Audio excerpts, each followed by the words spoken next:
You're proving to be quite a talent. It's been a real pleasure hearing what my CSIs have to say about your work so far. That's why I'm handing you this case. A respected surgeon was brutally killed in his home earlier this evening. We've got only one witness, the victim's wife, a blind woman. Greg will shadow you on this one. Maybe he can learn something from you.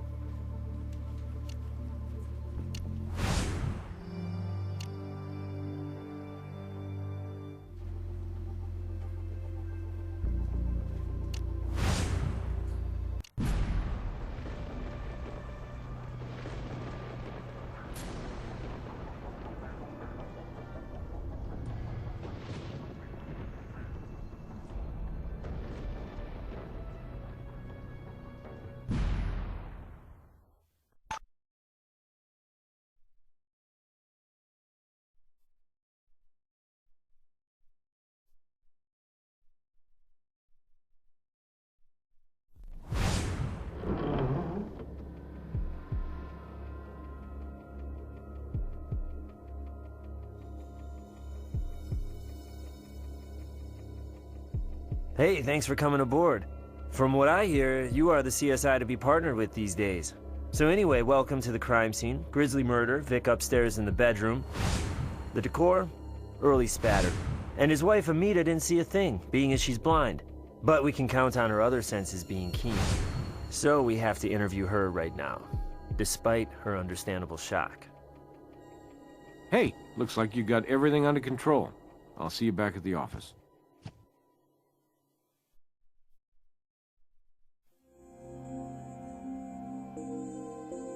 We're sorry to have to trouble you, Mrs. Banderit. We're with the Las Vegas Crime Lab. We understand you found your husband? My husband, Riot, he was very tired because he worked so very hard. He often went to bed early. Tonight, he went to bed early.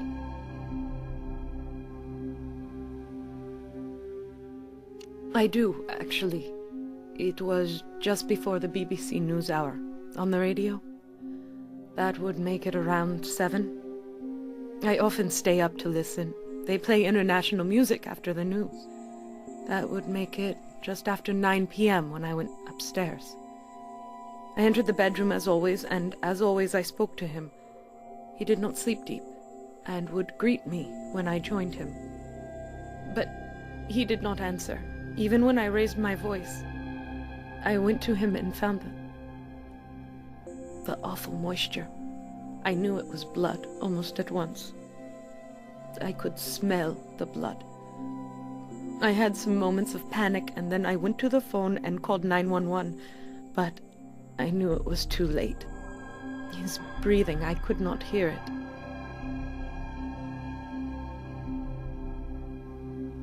Yes, I am blind, in both the practical and legal sense. How well do you see? I have basic light and dark sensitivity. I cannot see objects or shapes, so I must rely on my hearing. My ears have become my eyes. No, my ears were as blind to it as my eyes. You see, I did not like to disturb my husband. As I said, he was a light sleeper when he could get sleep at all, so I use headphones after he goes to bed. I did faintly detect footsteps on the stairs, but I thought those were my husband's. He would often come down for a drink of water, or perhaps to take sleep medication.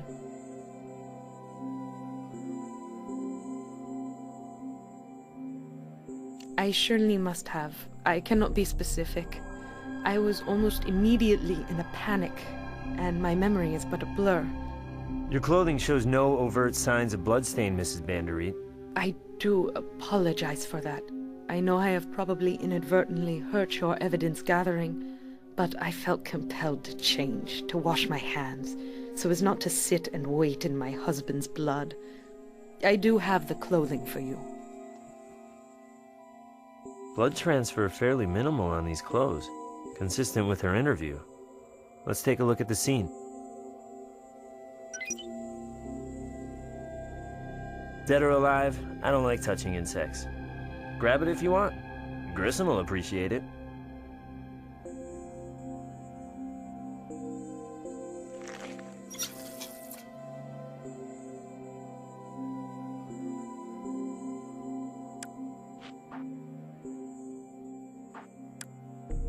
You'll want a different tool for that. Fairly small print.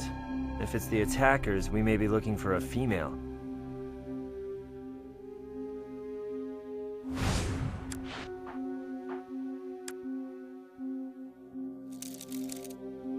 Nice one. Almost missed it myself. How about you do your partner a favor and skip telling Grissom what I just said?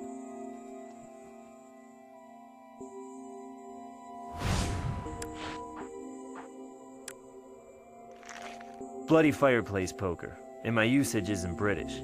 Probably an impromptu weapon picked up here at the house.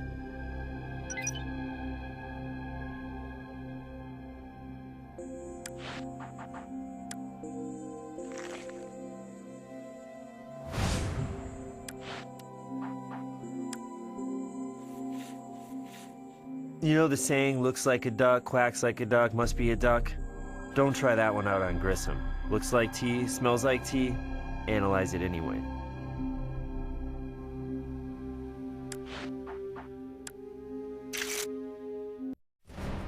Massive bleeding from the head, spatter all around. Indicates blunt force trauma.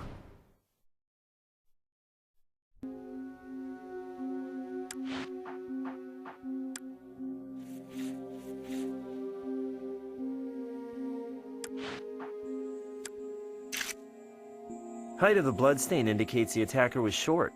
5'3", give or take. Definitely not a former NBA star.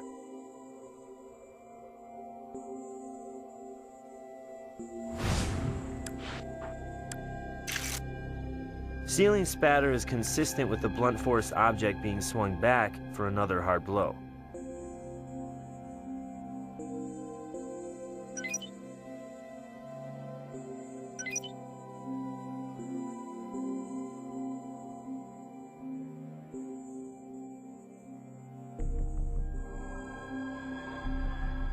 I cannot be sure.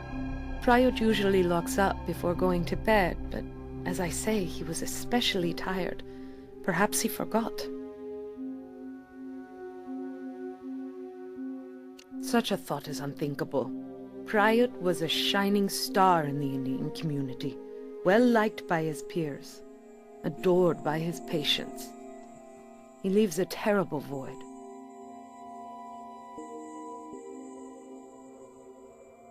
It varies according to the brand. Typically, I wear a woman's size 8. Mrs. Bandery, may we take your slippers for comparison purposes? We found a footprint on the stairs, and if it's not yours, might belong to an intruder. You know I will do anything in my power to find the demon responsible.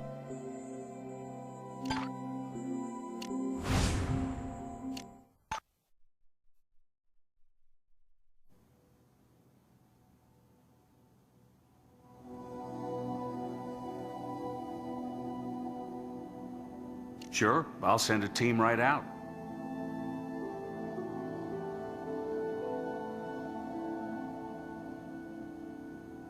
Textbook case of death by forceful, blunt instrument impact. 4 medium impact blows, latter 2 drawing blood.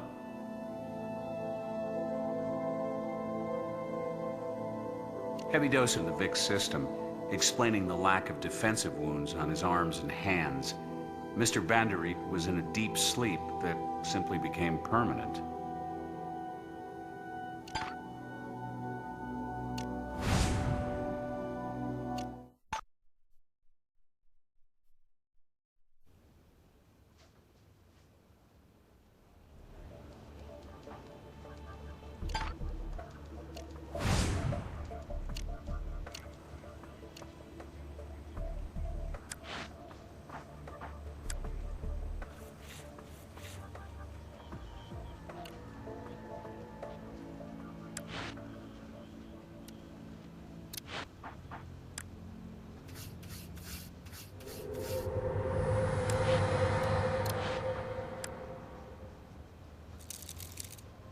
Nice catch.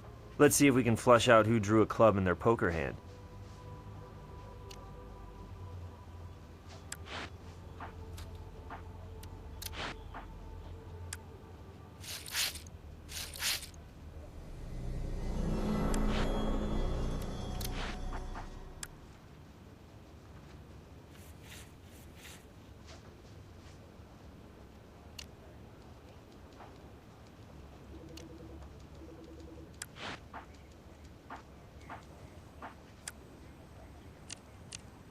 This doesn't look like anything from inside the house.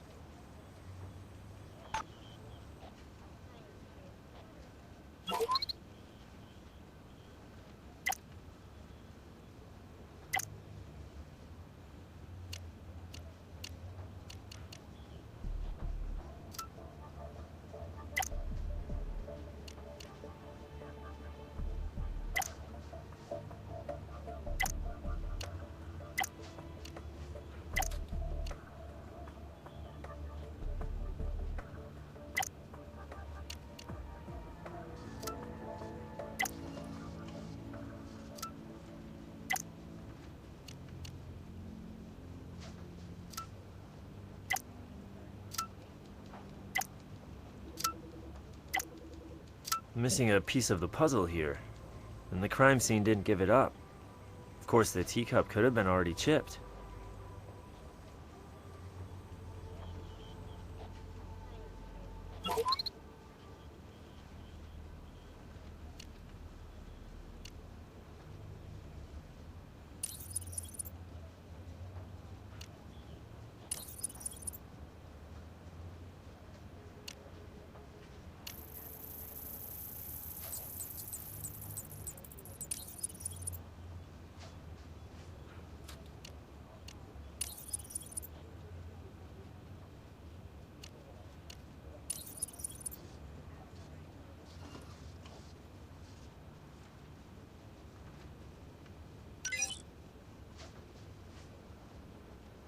Print belongs to another eye surgeon, Adarsh Dewan.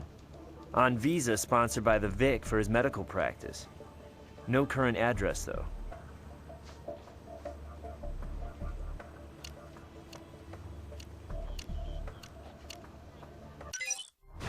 Can't rule out the missus. Not just yet. She cops to being in the house all along.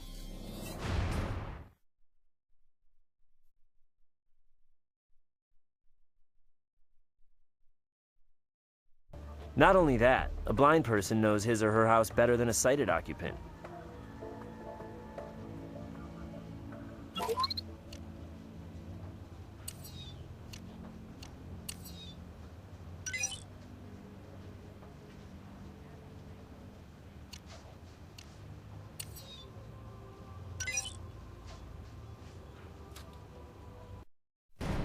Vic's blood on the fireplace poker.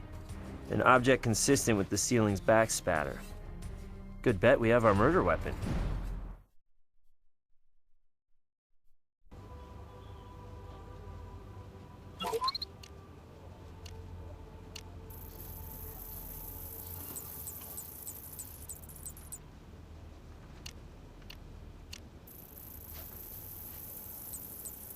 Asphalt. Sticky bun fresh, too. Bandereats are in a new housing development, newly paved roads, so there's the source. Asphalt's on top of the blood stain, meaning the slipper picked it up after stepping in blood.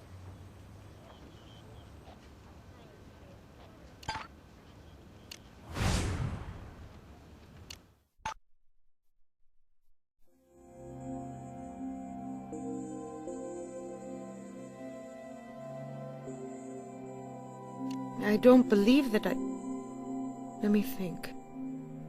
It was such a confusing evening. I'm sorry. Yes, perhaps I did step outside. Mrs. Bandereat, fresh asphalt on your slippers indicates you wore them outdoors. Isn't that a little unusual? In the cold light of reason, yes. But I was caught in the throes of panic, thinking an intruder might be in the house. I ran outside on impulse without any sense of my bearings. I did manage to find my way back home, and after several minutes, listening, felt I could risk going back and phone for help. I'm sorry I did not remember this sooner. That's all right. But my partner and I will need to have a look around, outside.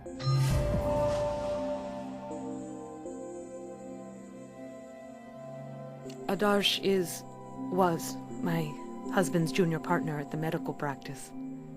Very fond of him, Prayat was. Adarsh's parents were old family friends of Prayat's in India. Prayat sponsored his visa so he could come here and work. Where is Mr. Dewan now? We have no address on him. Odd as it may seem, neither do I. Mr. Dawan was in the process of finding a home. I believe he was living temporarily with friends, but I'm afraid I don't know where. I believe my husband mentioned Adarsh had purchased a truck. I don't remember any special model or... what is the word? Make of the vehicle. And of course I have not seen it for myself.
Mrs. Banderit says she went outside, and these droplets are consistent with what she told us. Make that what she finally told us.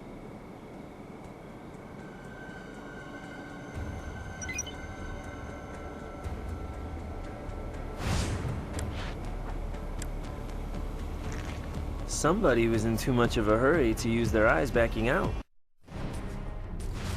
Broken taillight, a fresh tread. Car backed up, bumped into the dumpster, then went up and over the curb and sped away.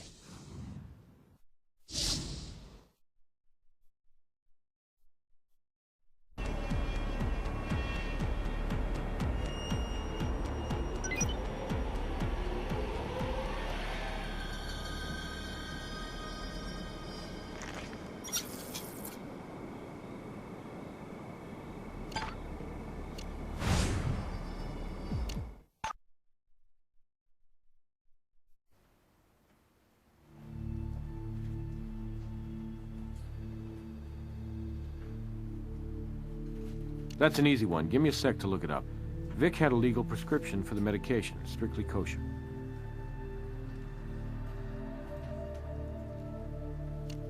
No current address for Dwan in the system. No vehicle registered in his name, either. I'll let the boys know Mr. Dwan is a person of interest, but he may well have split if he's involved.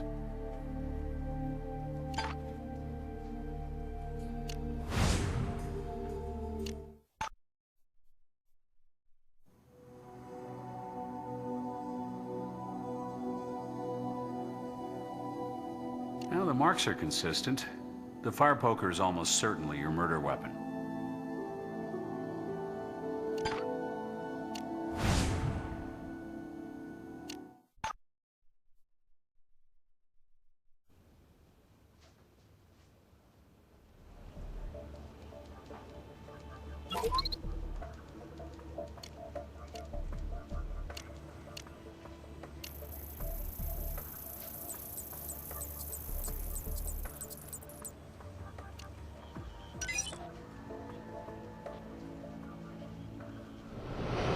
Excellent.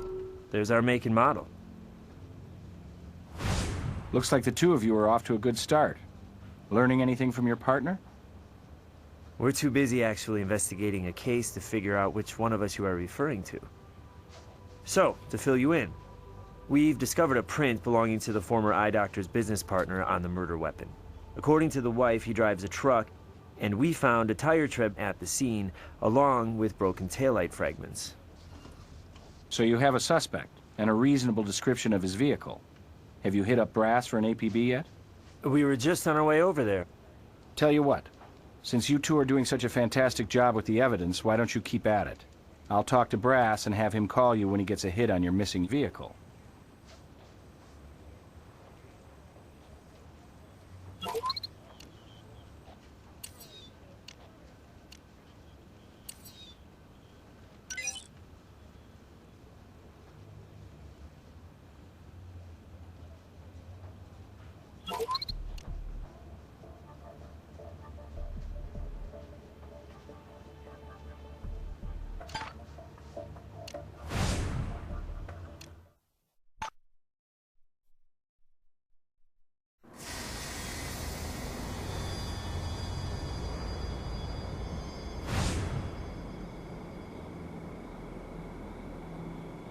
Were those trash cans there before?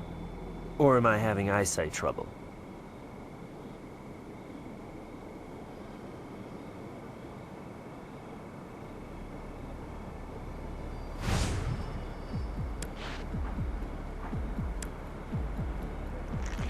Tiny tape like this, likely from an answering machine. Tape snapped, but that's no problem.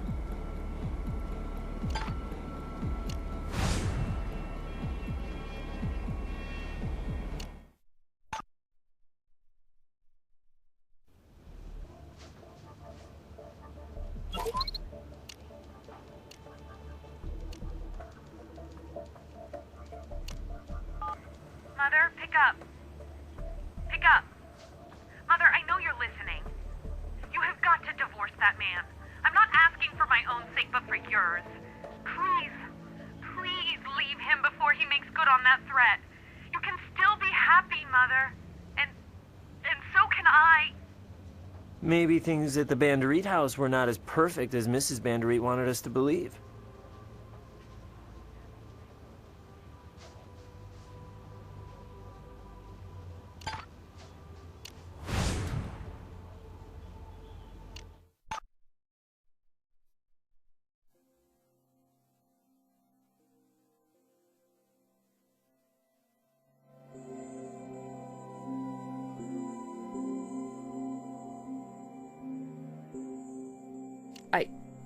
I should have mentioned that.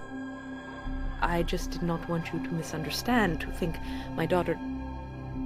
She has always been an excitable girl.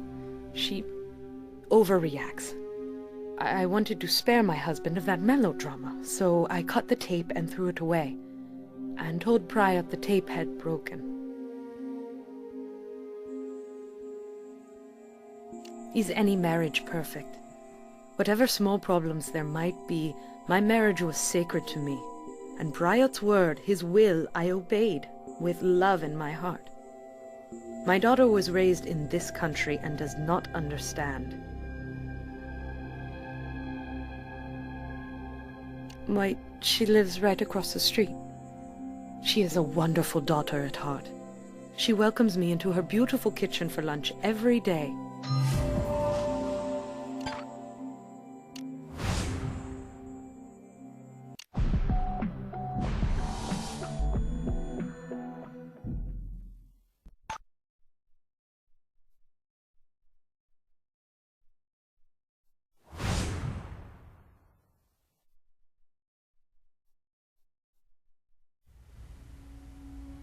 It's about time you people came around. I've been on the phone all night trying to get some answers from the police. Have you found my father's killer? No, Ms. Banderit. We're with the Las Vegas Crime Lab. We've come across an answering machine tape of you begging your mother to leave your father. What threat were you afraid your father might make good? It wasn't like that. Not a threat of violence. My father was pushing me into marrying a man I do not love. The threat was to cut me off from my mother if I didn't do his old school bidding. Some choice, huh? Marry a man I detest, or never see my own mother again.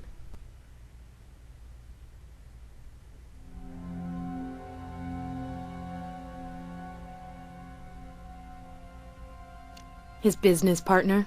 A disgusting little creature called a Darshdawan. I work with the creep at my father's practice. Manipulating little weasel, playing off an old friendship between our families to worm his way into my father's good graces. Finally, I learned Adarsh was nothing more than a common thief, stealing from our family. I told him resign or face exposure. but he laughed me off. He said he could handle my stupid father. Never thought he meant murder.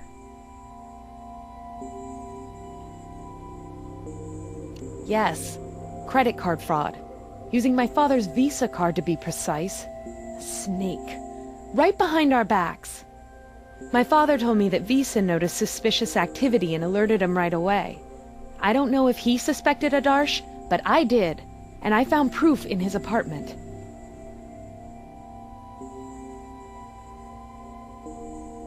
Yes. I won't have you wasting precious time here when you could be rounding up that little rat, Adarsh. Actually, it won't take but a moment to collect that footprint by the door. Or we could wait here till we get a warrant. If that's what will get you out of here faster, take the footprint and take off. Grissom put me onto that runaway Doc you're looking for. Well, when a black and white hit the siren over that busted tail, Doc Dewan got nervous and hit the gas. Chase hardly started before he stripped the curb and got pulled over. The doctor is currently in custody as a person of interest. You can talk to this charmer anytime you like. Just stop by my office. Got his truck, too.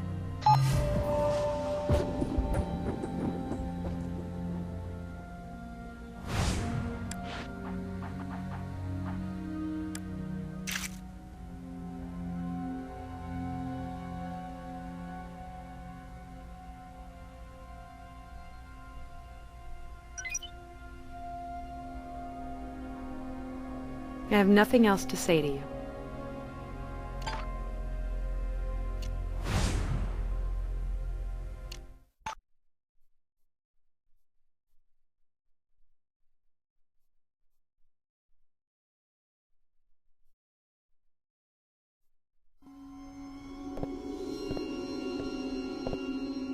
Damn, the tire we needed for comparison got shredded in the police chase, and we got no warrant to search the interior. We need some other way to tie the truck to the crime scene.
All right.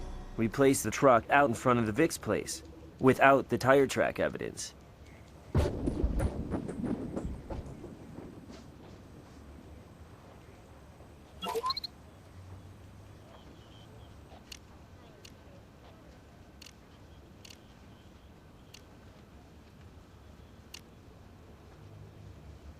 This is a wake-up call. The slipper with the asphalt mark matches the muddy footprint, meaning Mrs. Bandery called on her daughter after discovering Mr. Bandery had bought it.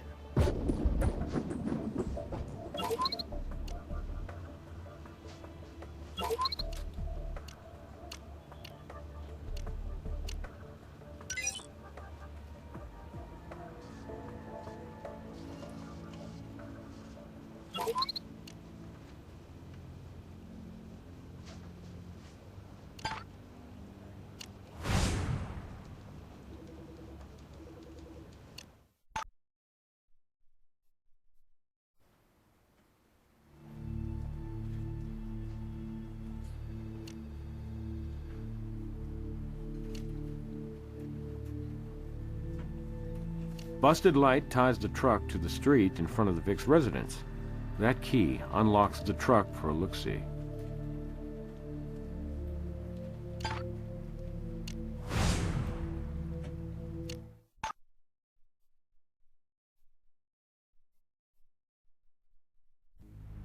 We have a late model vehicle here. Practically brand new. Still, I'd say Adar spruced up the interior.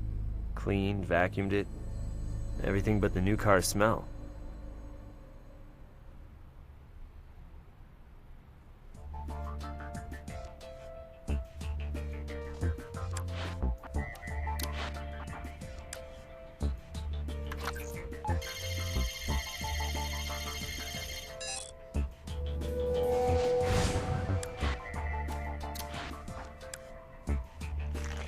So this is the memo Aji wrote.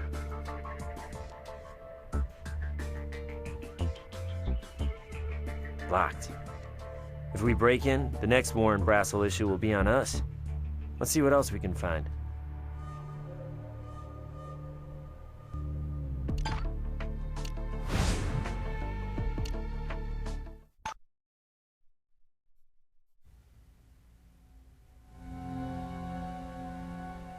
I have nothing else to say to you.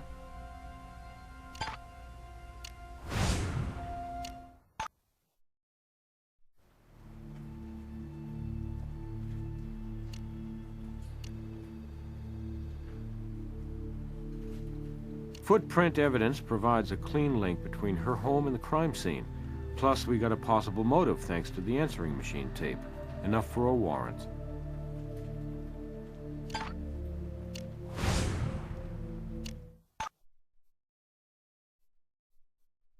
Why do you stupid people insist on wasting time searching my house when I've already told you who to investigate?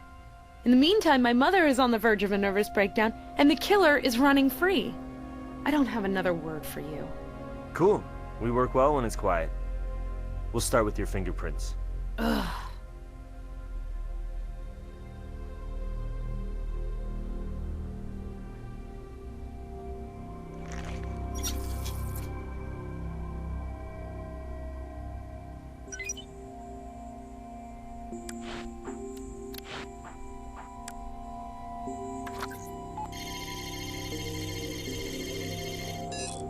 Looks like Ms. Bandereed has a few more words for us after all.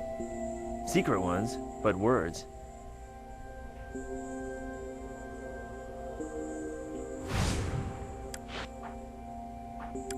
You're close. Try something similar.